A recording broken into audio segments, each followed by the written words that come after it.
আসসালামু আলাইকুম এভরিওয়ান। আজকে রান্না করেছি পাস্তাটা রান্না করেছি, তাই আপনাদের সঙ্গে শেয়ার করে দিলাম। অনেক মজা হয়েছিল। আজকে আমি ফুলকপি দিব, যেহেতু এখন ফুলকপি পাওয়া যায়।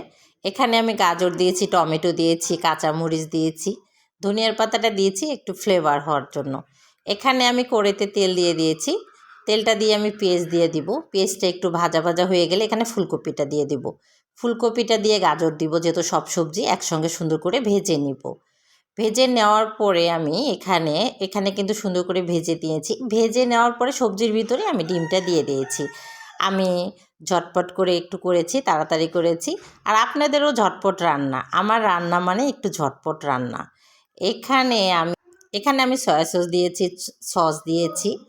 এখানে আমি পাস্তা দিয়ে দিব, যেহেতু পাস্তা এখানে পাস্তা রান্না করলে অবশ্যই আপনারা সস দিবেন। আমাদের গাইস অনেক ভালো লেগেছিল। আপনাদের ভালো লাগলে আপনারাও খাবেন। আল্লাহ হাফেজ।